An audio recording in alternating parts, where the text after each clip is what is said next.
Hi, how you doing? And welcome back to another video on the channel. What we have for you today is our preview video going into Game Week 16. We're going to take a review look at how my team did in Game Week 15 and then talk team selection, captaincy options and transfer advice moving forward. If you are new to the channel, please do subscribe. We've had some new subscribers since the last video and it honestly really is appreciated. And thank you to those who've supported the channel so far. Let's take a look at how my team did in Game Week 15.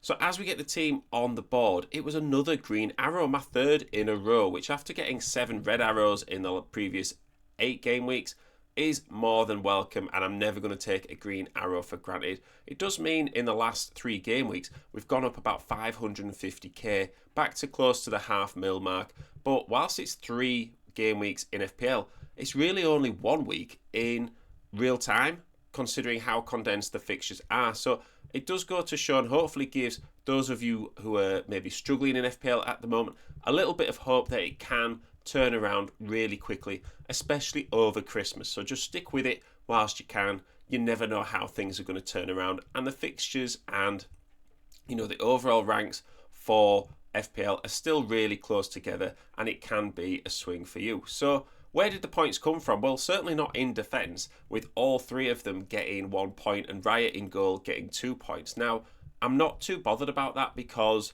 that was kind of like my team plan, was to go cheap in defence because nobody's keeping clean sheets really. So I might as well invest the money elsewhere. So when my defenders do get 1 or 2 points, I'm not too disappointed in thinking, I've got all that money tied up in them.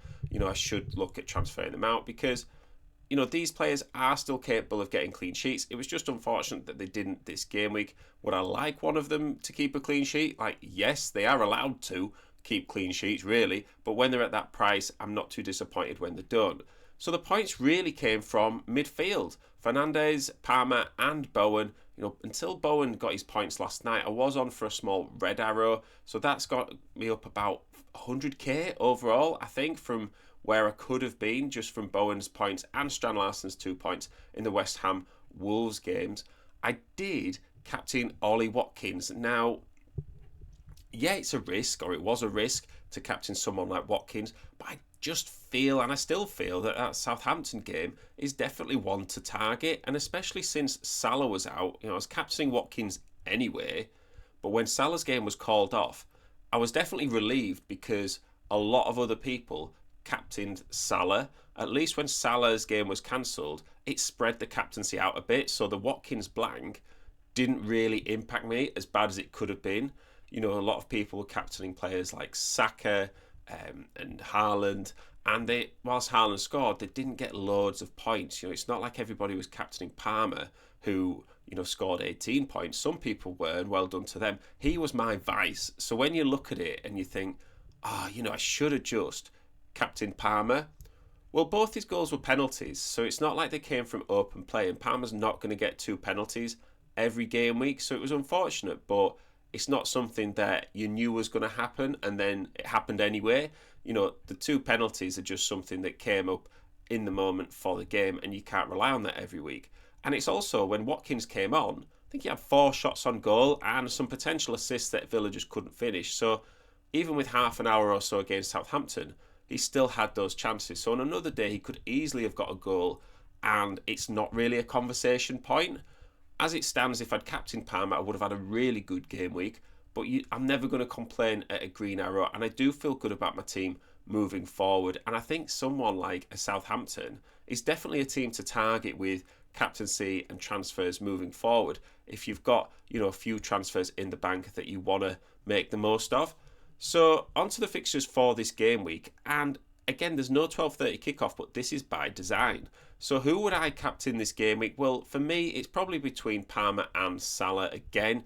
You don't need to reinvent the wheel with this one. You could look at doing an Isak over Leicester City, but then there is also that risk that Isak gets benched, a bit like Watkins did. Now, the flip side of that is that Newcastle don't have European football, so there's no real risk to resting Isak compared to someone like a Watkins or from someone else who maybe does have a midweek fixture, but it's still a possibility all the same. But I just don't think Newcastle are in the right form and playing well enough to afford to rest players at this stage. Could also captain Haaland, but at home to Man United, you're never quite sure what's going to happen in those games. And yeah, he likes scoring against Man United, so he probably will score, but I just don't see why you would go for him over a Palmer or a Salah, given they're both at home and their fixtures are better. You know, we know how poor Brentford are away from home, so I think for me, it'd be Palmer first, Salah second, maybe Haaland third, but you could also talk about captaining a Spurs player if you really wanted to ruin your weekend away at Southampton, because someone like Solanke or a Son, you know, they could have that high energy press from Spurs and that attacking football where they can rob the ball high from Southampton and take advantage. But then I also don't see why you would captain a Spurs player when, like we say, Palmer and Salah have good fixtures at home.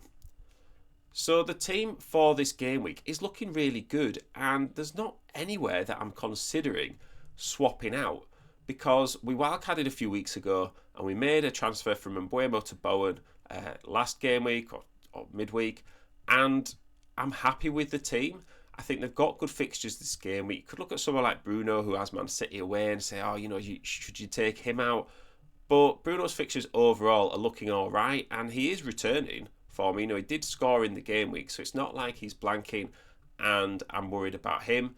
Strand Larsen, he has Ipswich and Leicester coming up next. Then his fixtures turn, so in a couple of game weeks I am going to want to swap him out, but I definitely don't want to swap him out with those fixtures coming up.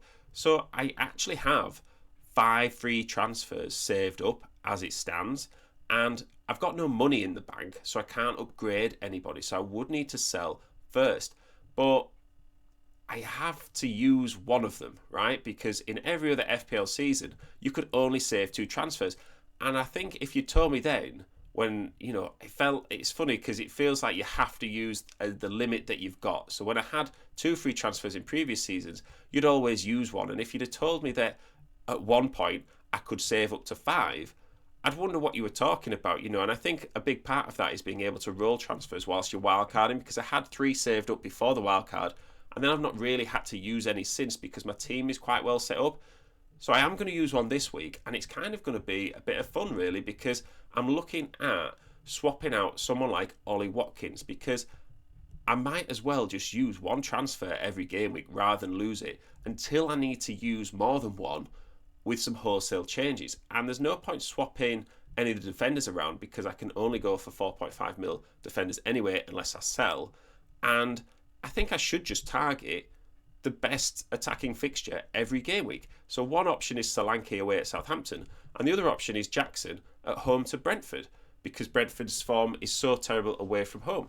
So these are the 2 options I'm looking at, and then in game week 17, I'll probably swap one of them out for someone who has a great fixture in that game week, and we can just ride that wave and have a bit of fun with the transfer. Now, this might not last very long because I might get a few injuries or suspensions. I might want to use the transfers, but I feel like it's a great situation to be in, to have 5 saved up.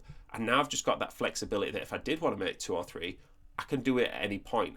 Now, you might be thinking, well, you know, if you're selling Ollie Watkins to someone like Solanke, why don't you use that 1.5 million to upgrade your defence or someone else elsewhere?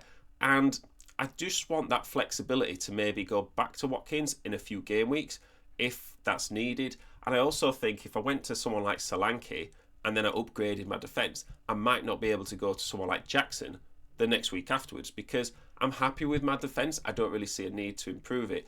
And in 2 weeks as well, I'm going to want to be getting rid of Strand Larsen, so it probably would be better to have some money saved up in the bank for that point anyway, just to give me a bit of flexibility, because I always seem to have no money in the bank, and it is definitely worth having some, even though I've got some free transfers saved up, because I just want to maybe make a transfer on Strand Larsen without having to use 3 anyway. And if I can make that happen now, I think that's a good move. So let me know in the comments if you've got an opinion on Solanke or Jackson. You know, Jackson obviously looks good for the long term, but I think if every game week I just review who has the best options from an attacking point of view, I have to use a transfer anyway. So it's a bit of fun, and it's quite exciting to sort of have that freedom with FPL. It's not something that I've had before, and definitely not something that I'll probably have again, especially around Christmas time.